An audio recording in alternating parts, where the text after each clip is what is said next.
کھیتوں میں ٹریکٹر چلایا کرتے تھے، اپنے ساتھ ٹریکٹر کے ڈرائیونگ سیٹ پہ ایک شاگرد کو بٹھایا ہوتا تھا۔ لوگ یہ سمجھتے تھے کہ اپنے شاگرد کو ڈرائیونگ سکھا رہے ہیں، وہ تو محض ایک بہانہ ہوتا تھا، اصل میں تو اپنی سینے کی امانت ایک ایک آیت کی صورت میں اپنے شاگرد کے سینے میں منتقل کر رہے ہوتے تھے۔ قاری صاحب درزی بن گئے اور پورا دن کپڑے کی سلائی کرتے تھے، دائیں بائیں شاگردوں کو بٹھایا ہوتا تھا۔ لوگ سمجھ رہے ہوتے تھے کہ شاید شاگردوں کو کپڑے کی سلائی سکھا رہے ہیں، وہ تو محض ایک بہانہ تھا، اصل میں تو اپنے سینے کی امانت ایک ایک آیت کی صورت میں اپنے شاگردوں کے سینے میں منتقل کر رہے ہوتے تھے۔ اس طریقے سے ان لوگوں نے قرآن کی امانت کو اگلی نسلوں تک منتقل کیا تھا۔ میرے حضرت، میرے پیر و مرشد حضرت مولانا حافظ پیر ذوالفقار احمد صاحب نقشبندی مجددی دامت برکاتہم العالیہ فرماتے ہیں کہ جب میں ازبکستان گیا تھا تو ایک جگہ پہ جمعہ پڑھایا۔ جمعے کے بعد دو نوجوان میرے پاس آئے اور کہنے لگے کہ حضرت قریب ہمارا گھر ہے، ہماری والدہ ہیں، 90 سال سے زیادہ ان کی عمر ہے، ان کو کسی نے بتایا ہے کہ پاکستان سے کوئی بزرگ آئے ہیں، اب والدہ کی چاہت یہ ہے کہ آپ ہمارے گھر تشریف لائیں، ہمارے لیے دعا کریں، لہٰذا ہم گزارش کر رہے ہیں کہ آپ ہمارے ساتھ گھر چلے جائیں۔ فرماتے ہیں کہ میں نے ان سے معذرت کر لی کہ میرے پاس وقت نہیں ہے، میں نے اگلے شہر میں پہنچنا ہے، لیکن ان کا اصرار تھا کہ نہیں آپ نے ہمارے گھر آنا ہے۔ یہاں تک کہ جو مسجد کے خطیب صاحب تھے انہوں نے بھی بہت زیادہ اصرار کیا۔ میں نے پوچھا کہ آپ لوگ اتنا اصرار کیوں کر رہے ہیں؟ تو مسجد کے خطیب نے کہا کہ حضرت ان نوجوانوں کی والدہ کی داستان اس قدر ایمان افروز ہے، اگر آپ کو پتہ چل جائے تو آپ ان کے گھر میں جانے کو اپنے لیے سعادت سمجھیں گے۔ میں نے پوچھا کہ وہ کون سی داستان ہے؟ تب انہوں نے بتایا کہ جب ہمارے روس میں سوشلزم کا نظام شروع ہو گیا، اس وقت یہ خاتون 17 سال کی عمر کی تھی، نوجوان لڑکی تھی اور قرآن کی حافظہ، اور جب مساجد میں مدارس میں قرآن کی تعلیم پر پابندی لگی، اس نوجوان لڑکی نے اپنے گھر میں محلے کے بچوں کو قرآن پڑھانا شروع کیا۔ حکومت کو پتہ چلا، حکومتی کارندے آئے، اس کو اٹھا کے لے کے چلے گئے، تشدد کر لیا۔ ان کا یہ خیال تھا کہ دوبارہ یہ قرآن کی تعلیم نہیں دی گئی، واپس آ گئی، اس نے پھر قرآن پڑھانا شروع کر دیا۔ پھر سرکاری کارندے آئے، وہ بدترین تشدد کر لیا۔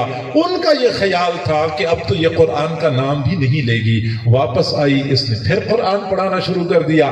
جب 2-3 مرتبہ ایسا ہوا، آخر وہ لوگ حیران تھے کہ یہ لڑکی باز کیوں نہیں آتی۔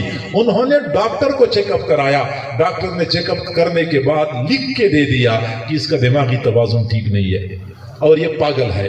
اور جب ویسے بھی لوگ پاگل سمجھتے ہیں ان لوگوں کو، چنانچہ انہوں نے کہہ دیا کہ یہ پاگل ہے، لکھ کے دے دیا۔ اب جب اس کو پاگل کا سرٹیفکیٹ مل گیا، اب قانون اس پر ہاتھ نہیں ڈال سکتا تھا، قانونی طور پہ اس کو کوئی کچھ نہیں کہہ سکتا تھا۔ دوسری طرف محلے کے بچے بالکل چھوٹے چھوٹے، قانون ان پر بھی ہاتھ نہیں ڈال سکتا تھا۔ پھر اس خاتون نے اپنے محلے کے بچوں کو قرآن پڑھانا شروع کیا، 70 سال مسلسل اپنے گھر میں بچوں کو قرآن پڑھاتی رہی۔ اس وقت اس کی عمر 17 سال تھی، اب اس کی عمر 90 سال سے زیادہ ہو چکی ہے۔ حضرت اگر یہ چاہتی ہے تو آپ ان کے گھر تشریف لے جائیں۔ اس طریقے سے ان لوگوں نے قرآن کی امانت کو محفوظ کیا ہے۔ میں آج بھی دوستوں سے کہا کرتا ہوں کہ اگر کسی کی یہ خام خیالی ہے کہ ہم مدارس کو بند کر لیں گے، مساجد کو بند کر لیں گے تو قرآن کی تعلیم پر پابندی لگ جائے گی، اللہ تعالی ہمیں آزمائشوں سے بچائے۔ ہم امتحانات کے قابل نہیں ہیں، لیکن اتنا یقین مجھے ہے کہ آج بھی ہماری اس سرزمین کے قراء ٹریکٹر ڈرائیونگ کی سیٹ پہ قرآن پڑھا سکتے ہیں۔ اللہ تعالیٰ حفاظت فرمائے، آزمائشوں سے بچتے ہیں، لیکن اگر کسی نے کوشش کی تو قرآن کا راستہ نہیں روکا جا سکتا۔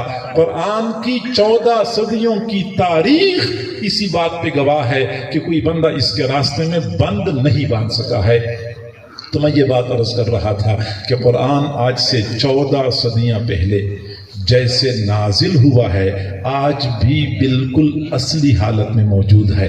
آپ اندازہ لگا سکتے ہیں کہ اللہ تعالیٰ نے اس قرآن کی حفاظت کا کس قدر مؤثر انتظام فرمایا ہے کہ اللہ تعالیٰ نے قرآن کو نازل کرنے کے لیے جس فرشتے کا انتخاب کیا ہے اس کے بارے میں اللہ تعالیٰ خود فرماتے ہیں إِنَّهُ لَقَوْلُ رَسُولٍ كَرِيمٍ ذِي قُوَّةٍ عِنْدَ ذِي الْعَرْشِ مَكِينٍ مطاع ثم امین۔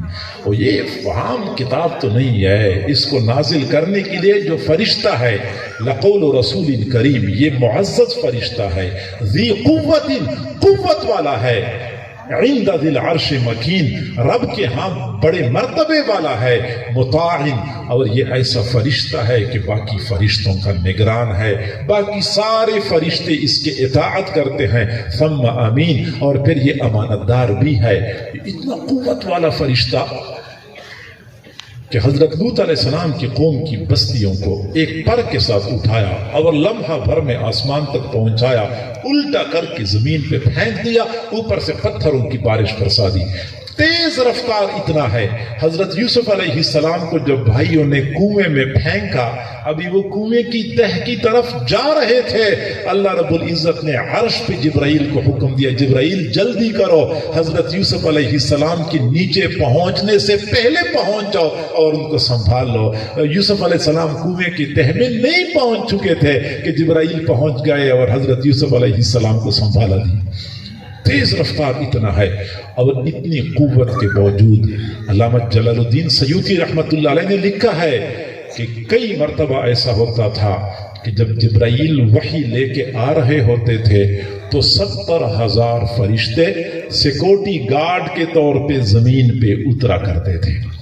اس قدر اہتمام کے ساتھ یہ قرآن اتارا گیا ہے، اللہ رب العزت نے اس کی حفاظت کا عزم کر رکھا ہے، چنانچہ یہ محفوظ کتاب ہے، یہ ہمارا عقیدہ ہے۔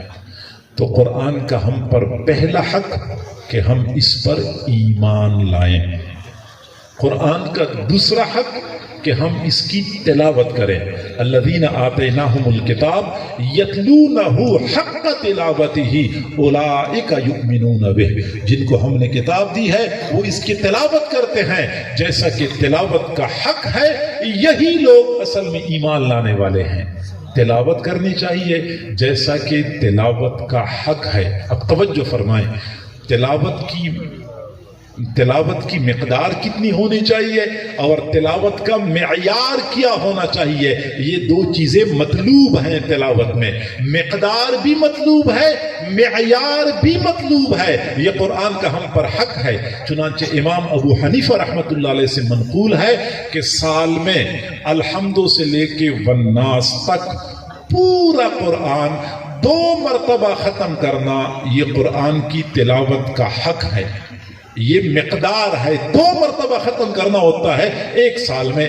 اور معیار کیا ہونا چاہیے، اللہ تعالیٰ نے جبرائیل کو بھیجا کہ میرے محبوب کے سامنے قرآن کی تلاوت کرو، جبرائیل حضور کے سامنے قرآن کی تلاوت کرتے تھے، پھر آپ صلی اللہ علیہ وسلم حضرات صحابہ کرام کے سامنے قرآن کی تلاوت کرتے تھے، ایک ایک آیت، ایک ایک لفظ حضور صلی اللہ علیہ وسلم نے صحابہ کرام کے سامنے تلاوت فرمایا ہے، پھر صحابہ کرام نے تابعین کے سامنے ایک ایک لفظ کی تلاوت کی ہے، اور پھر یہ سلسلہ چلتے چلتے متصل سند کے ساتھ آج امت کے قراء تک پہنچا ہوا ہے۔ چنانچہ قراء حضرات قرآن کی تلاوت کرتے ہیں، شد مد، صفات لازمہ غیر لازمہ، مخارج، تمام تر صفات کی رعایت کرتے ہوئے تلاوت کرتے ہیں۔ ایسے معیار ہونا چاہیے اور معیاری تلاوت چاہیے، کیونکہ اگر ہم تلاوت میں کوئی کمی کوتاہی کا ارتکاب کرتے ہیں تو ہم تو تلاوت کرتے ہیں کہ ثواب ملے، الٹا اللہ کی ناراضگی کا باعث ہوتی ہے وہ تلاوت جس میں قرآن کی صفات اور مخارج کی رعایت نہ کی جائے۔ لہٰذا ہر بندے پر لازم ہے کہ مقدار کا بھی خیال رکھے اور معیار کا بھی خیال رکھے۔ ہر بندے پر لازم ہے کہ وہ پہلی فرصت میں اپنے محلے میں امام یا قاری کے پاس جائیں اور ان کے سامنے قرآن پڑھ کے ان کو سنائیں اور ان سے پوچھیں کہ میری تلاوت ٹھیک ہے۔ اگر وہ کہہ دے کہ ہاں ٹھیک ہے تو خوش ہونا چاہیے، اگر وہ کہہ دے کہ نہیں درستگی کی ضرورت ہے تو پھر شرمانے کی ضرورت نہیں ہے۔ بندہ اولین فرصت میں قاری صاحب کے ساتھ وقت متعین کر لے اور اپنے قرآن کی تلاوت کو درست کر لے۔ اس لیے تو کہا جاتا ہے رب قارئ للقرآن یقرأ القرآن والقرآن یلعنہ، کئی مرتبہ قاری قرآن کی تلاوت کر رہا ہوتا ہے، قرآن اس پر لعنت بھیج رہا ہوتا ہے۔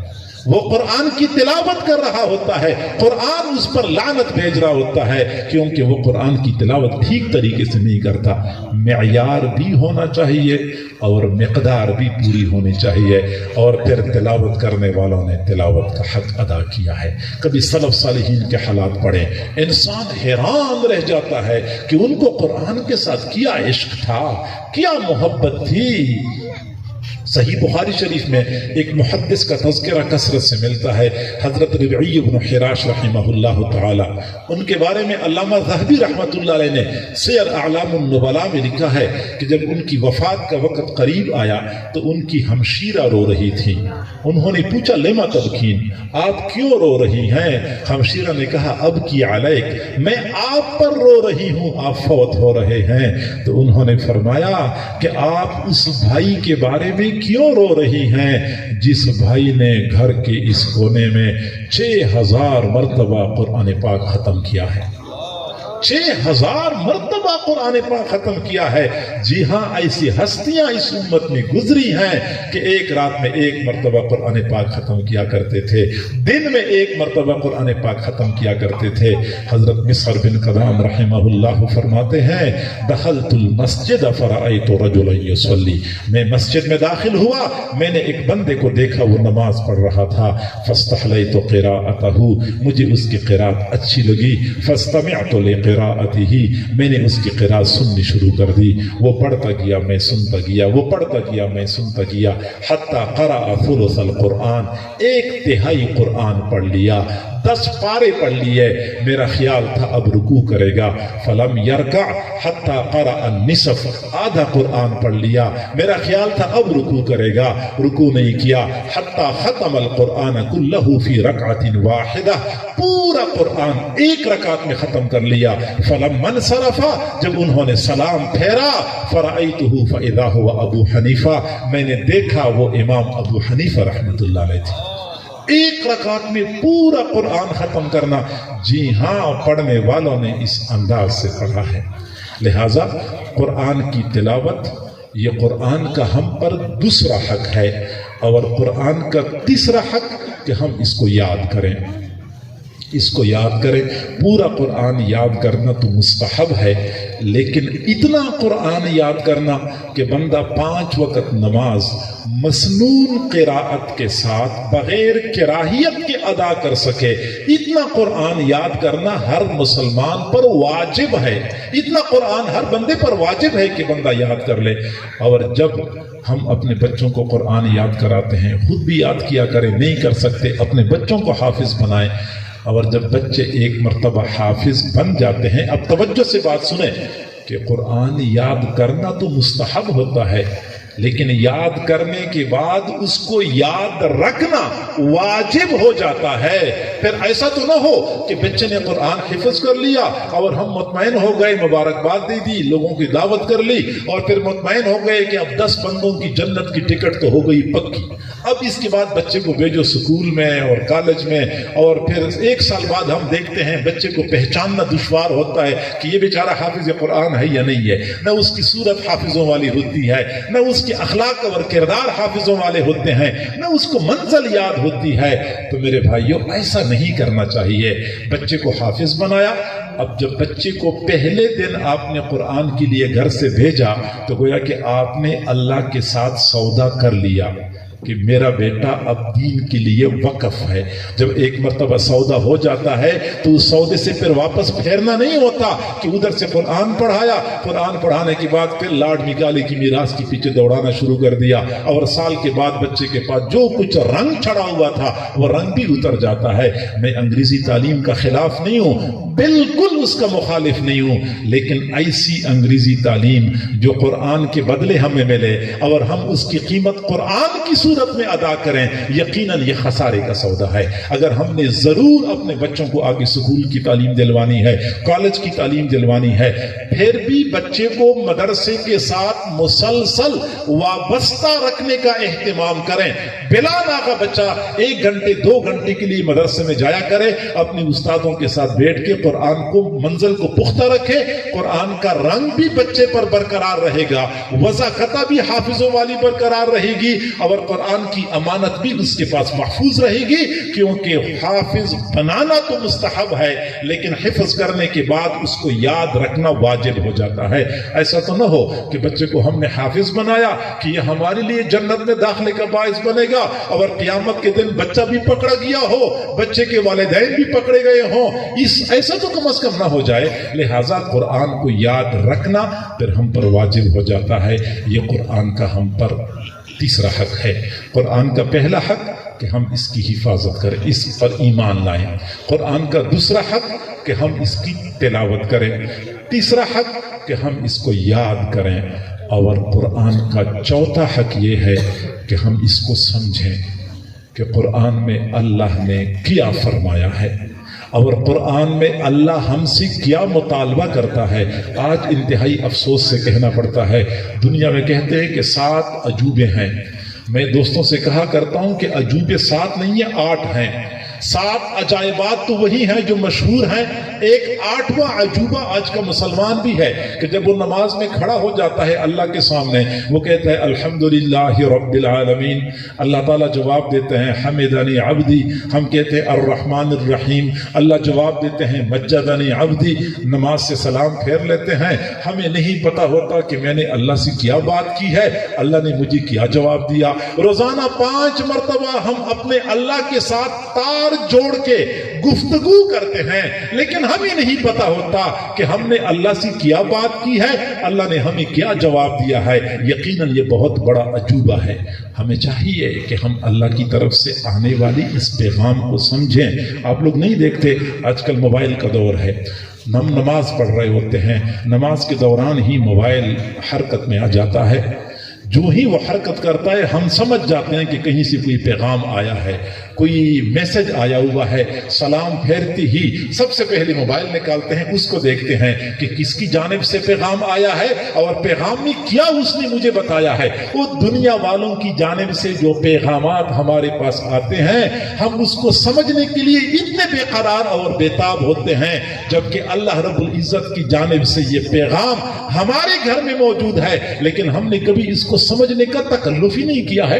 پرانے زمانے میں خطوط لوگ بھیجا کرتے تھے, تو تعلیم یافتہ لوگ تو اتنے نہیں ہوتے تھے.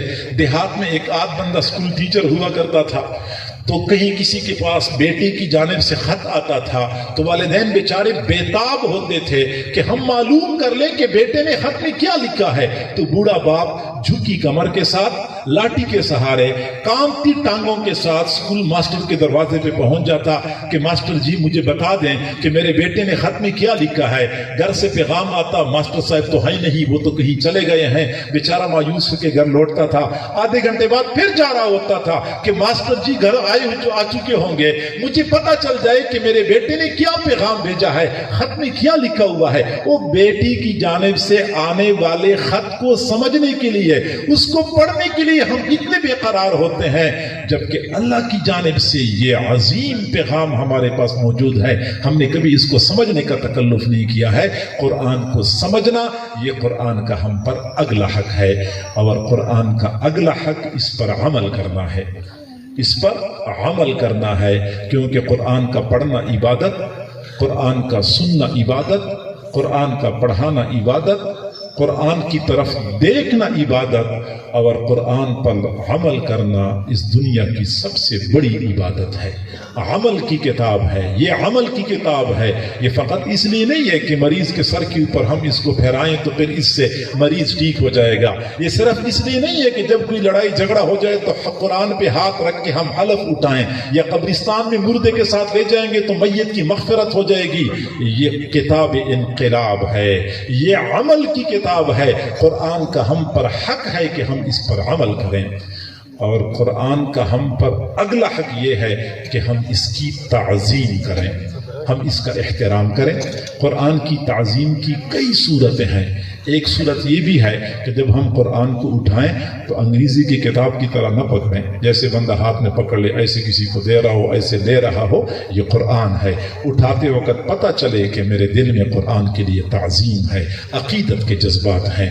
اور جو ہی بندہ قرآن اٹھائے اس کا بوسہ لے، اس کو آنکھوں سے لگائے. حضرت عکرمہ رضی اللہ عنہ کے بارے میں آیا ہے کہ کان عکرمہ یأخذ المصحف فَيَزَعُ عَلَى عَيْنَيْهِ وَيُقَبِّلُهُ وَيَقُولُ هَذَا مَنْشُورُ رَبِّي هَذَا مَنْشُورُ رَبِّي. حضرت عکرمہ رضی اللہ عنہ قرآن کو اٹھاتے تھے، بوسہ لیتے تھے، آنکھوں پہ رکھتے تھے، فرمایا کرتے تھے یہ میرے رب کا منشور ہے، میرے رب کا منشور ہے. تو قرآن اٹھاتے وقت اس کا بوسہ لینا، اس کو آنکھوں پہ رکھنا، یہ قرآن کی تعظیم ہے، قرآن کا ہم پر حق ہے. قرآن کی تعظیم یہ بھی ہے کہ ہم قرآن کو کسی اچھے کاغذ پہ، عمدہ کاغذ پہ چھپوائیں، بہترین جلدوں کے ساتھ مجلد کیا کریں. یہ قرآن کی تعظیم ہے. حضرت عمر رضی اللہ تعالیٰ عنہ کی خدمت میں ایک آدمی نے قرآن کا ایک نسخہ پیش کیا جو بالکل چھوٹا تھا. حضرت عمر رضی اللہ عنہ نے پوچھا ما ھذا، یہ کیا چیز ہے؟ اس نے کہا ھذا القرآن کلہ، یہ پورا کی پورا قرآن ہے. تو حضرت عمر غصے ہو گئے، فضربہ بالدرہ، اس کو کوڑا مارا اور فرمایا عظیموا کتاب اللہ، کتاب اللہ کی تعظیم کیا کرو. یہ کیا چھوٹے باریک کاغذ پر لکھا ہوا، چھوٹے چھوٹے حروف کے ساتھ لکھا ہوا، یہ قرآن کی تعظیم کے خلاف ہے. کاغذ عمدہ، معیاری، جلدیں خوبصورت. اور آج الحمدللہ مارکیٹ میں بعض چھاپا خانے والے اتنے عمدہ کاغذ پہ قرآن چھپواتے ہیں، اتنی خوبصورت جلدیں ہوتی ہیں، دیکھتا ہے بندہ تو دل خوش ہو جاتا ہے. جب بھی ہم اپنے بچے کے لیے قرآن لاتے ہیں تو ایسی ہی قرآن، ایسی ہی نسخے کا انتخاب کریں اور ان چھاپا خانوں والوں کی حوصلہ شکنی کریں جو ناقص کاغذ پر ناقص جلدوں کے ساتھ قرآن چھپواتے ہیں. ان کی حوصلہ شکنی کیا کریں، بہترین عمدہ کاغذ والا قرآن خریدیں، اپنے بچوں کو دے دیا کریں. اور قرآن کی تعظیم یہ بھی ہے کہ قرآن رکھنے کے لیے بہترین اعلیٰ اور قیمتی رحل کا انتظام کر لیں، بہترین تپائی کا انتظام کریں. آج افسوس سے کہنا پڑتا ہے کہ آج کا مسلمان اگر اپنے گھر میں بیت الخلا یعنی لیٹرین کا دروازہ بنواتا ہے تو پہلے تو اچھی لکڑی تلاش کرتا ہے، پھر کاریگر سے کہتے ہیں ذرا مجھے کاپی دکھا دو آپ کے پاس کون سے ڈیزائن ہیں، پھر وہ ڈیزائن کا انتخاب کرتا ہے کہ اس ڈیزائن کا دروازہ میں نے بنوانا ہے. اور لیٹرین کا دروازہ بنوانے کے لیے بہترین لکڑی تلاش کی جاتی ہے، اعلیٰ ماہر کاریگر کا پتہ کیا جاتا ہے، پھر اپنے پسند کا ڈیزائن اس کو بتایا جاتا ہے. لیٹرین کے لیے دروازہ بن رہا ہے اور جب قرآن کے لیے تپائیاں بنوائی جاتی ہیں مسجد میں تو یہ نہیں پوچھتے کہ لکڑی کچی ہے یا پکی ہے، کالی ہے یا سفید ہے. اور پورے شہر کا سب سے نالائق کاریگر جو ہوتا ہے اس سے ہم تپائیاں بنواتے ہیں. کبھی آپ نے غور کیا ہے ہمارے بازاروں میں، ہماری دکانوں میں جوتیاں رکھنے کے لیے جو ریکس بنے ہوتے ہیں وہ مسجد میں قرآن کی تپائیوں سے زیادہ خوبصورت ہوتے ہیں. اس قوم پر اللہ کا غضب نازل نہ ہو تو اور کیا نازل ہو. قرآن کی تعظیم کا تقاضا یہ ہے کہ بہترین تپائیاں قرآن کے لیے ہونی چاہیے، عمدہ تپائیاں. ہم اگر قرآن سے محبت کرتے ہیں، مدارس والے بیچاروں کے پاس تو فنڈ نہیں ہوتا، وہ تو بجلی کا بل ادا کرنے کے لیے پریشان ہوتے ہیں. ہمارا یہ فرض بنتا ہے، ہمارا یہ فریضہ بنتا ہے کہ ہم پہلی فرصت میں جائیں اور کسی اچھے کاریگر سے بات کریں کہ بہترین لکڑی کی عمدہ تپائی اب ہم نے آپ میرے لیے بنوائے، میں نے مسجد میں رکھنی ہے، میں نے مدرسے میں دینی ہے تاکہ قرآن کے لیے تپائیاں اعلیٰ اور عمدہ ہوں. قرآن کی تعظیم کا تقاضا یہ ہے، اور قرآن کی تعظیم یہ بھی ہے کہ ہم اہل القرآن کی تعظیم کریں۔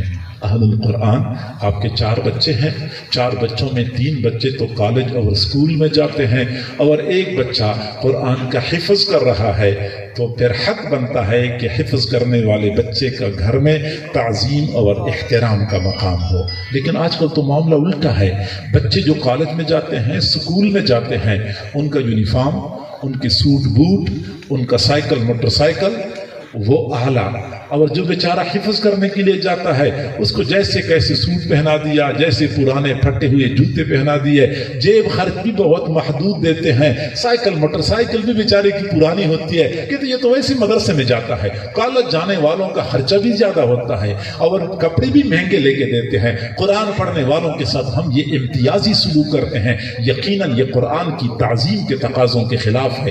جو قرآن پڑھتا ہے اگر اس بیٹے کو باقی بیٹوں پر فوقیت نہ دی جائے تو کم از کم اس کا درجہ کم بھی نہ رکھا کریں، برابر تو کم از کم رکھا کریں۔ اسی طریقے سے اہل القرآن کی تعظیم یہ بھی ہے کہ محلے میں، مسجد میں جو قرآن پڑھانے والے مدرسین ہوتے ہیں اور قرآن سنانے والے امام ہوتے ہیں، قاری ہوتے ہیں، علماء ہوتے ہیں، ہم ان کی تعظیم اور احترام کیا کریں، کیونکہ کسی قاری کی تعظیم یہ حقیقت میں قرآن کی تعظیم ہوتی ہے، کسی حافظ کی تعظیم حقیقت میں قرآن کی تعظیم ہوتی ہے۔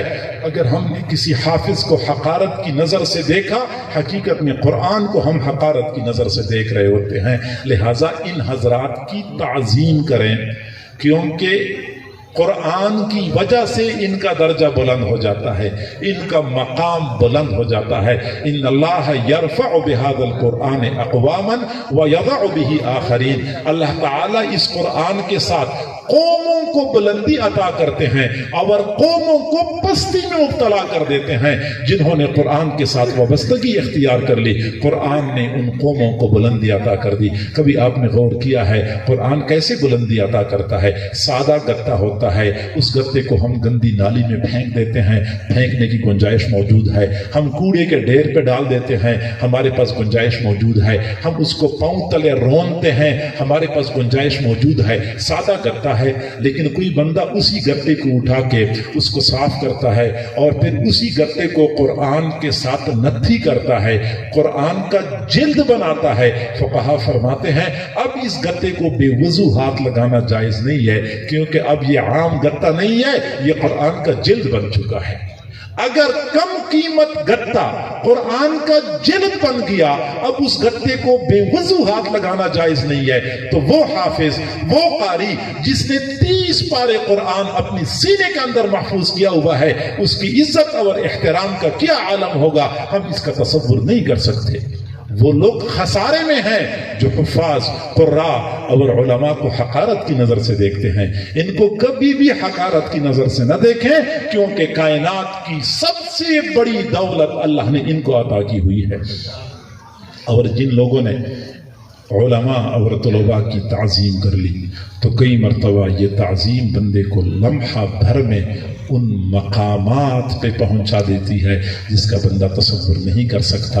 امام احمد بن حنبل رحمۃ اللہ علیہ کے زمانے میں ایک ڈاکو تھا، بدنام زمانہ، لوگوں کے لیے وبال جان بنا ہوا تھا، لوگ بڑے تنگ تھے اس سے۔ لیکن وہ ڈاکو جب فوت ہو گیا تو کسی نے خواب میں دیکھا، بڑا اعلیٰ مرتبہ ملا ہوا، عالیشان محل میں ہے۔ وہ خواب دیکھنے والا حیران، اس سے ملا، اس سے کہا تجھے یہ مقام کیسے ملا؟ تو پورے شہر کے لوگوں کے لیے پریشانی کا باعث بنا ہوا تھا۔ تو ڈاکو نے کہا ہاں تھا تو میں بہت برا، بہت بدنام، لیکن میں نے ایک عمل ایسا کیا جس کی بدولت اللہ نے مجھے یہ مقام عطا کیا۔ ایک دن نہر کے کنارے ہاتھ دھونے کے لیے بیٹھا ہوا تھا، ابھی میں نے نہر میں ہاتھ ڈالے نہیں تھے، میں نے دیکھا کہ میں تو اوپر کی جانب بیٹھا ہوا ہوں، نچلی جانب امام احمد بن حنبل رحمۃ اللہ علیہ نہر کے کنارے بیٹھ کے وضو کر رہے ہیں۔ میں نے سوچا کہ میں گناہگار آدمی، جب میں ہاتھ دھوؤں گا تو میرے ہاتھوں کا مستعمل پانی بہتا ہوا امام احمد بن حنبل کی طرف جائے گا، یہ تو ان کی تعظیم کے خلاف ہے۔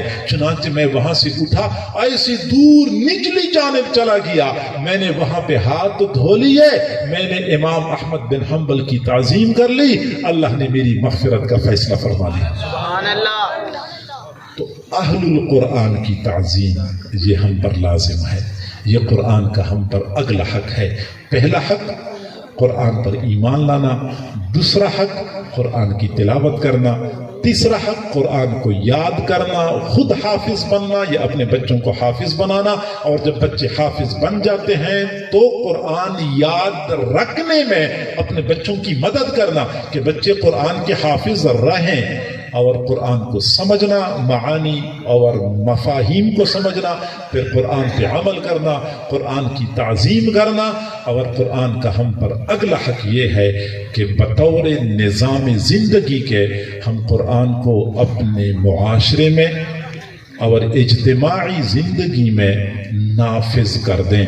قرآن کوئی انفرادی عمل کرنے والی کتاب نہیں ہے، بلکہ پورے معاشرے کے لیے ایک نظام کی حیثیت رکھتا ہے، اور پورے معاشرے میں نظام کے طور پہ نافذ کرنے میں اپنا کردار ادا کریں۔ ہم کیا کردار ادا کر سکتے ہیں؟ ہم خود تو عملاً کوئی کام نہیں کر سکتے، البتہ ہمارے معاشرے میں، ہماری سرزمین پہ کچھ ایسی شخصیات موجود ہیں، دینی جماعتیں ہیں، دینی شخصیات ہیں جو قرآن کے نفاذ کو، قرآن کے نظام کو نافذ کرنے کے لیے تگ و دو میں مصروف ہیں۔ ہم ان کے دست و بازو بنیں، ہم ان کے ساتھ تعاون کر لیا کریں۔ یہ قرآن کا ہم پر حق ہے، اور قرآن کا ہم پر آخری حق یہ ہے کہ ہم اس قرآن کو اگلی نسلوں تک پہنچانے میں اپنا کردار ادا کریں۔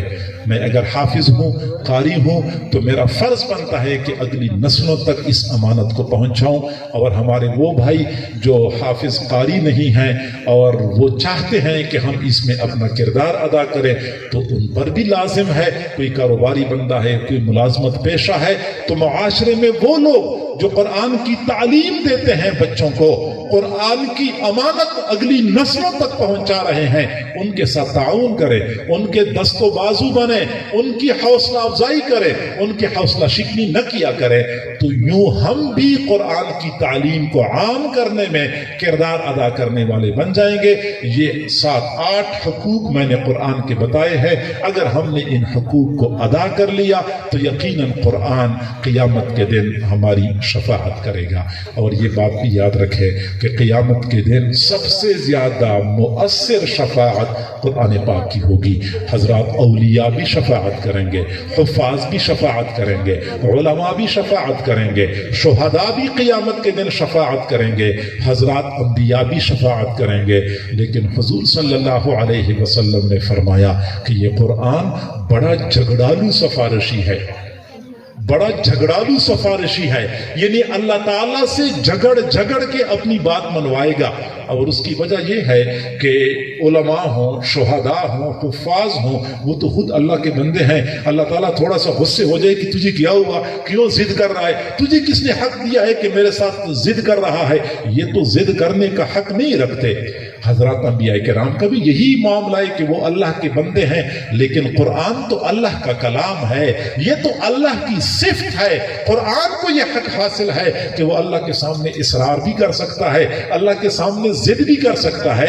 تو حضور نے فرمایا جھگڑالو سفارشی ہے، اور جس کی سفارش کے لیے قرآن کھڑا ہو گیا بس اس پر سعادت کے دروازے کھل جاتے ہیں۔ ہمیں چاہیے کہ ہم قرآن پاک کی ان حقوق کو پہچانیں، ان کو یاد کر لیں اور ان کو پورا کرنے کی کوشش کریں۔ اللہ تعالی ہم سب کو سمجھنے اور عمل کرنے کی توفیق عطا فرمائے۔ وآخر دعوانا ان الحمد للہ رب العالمین۔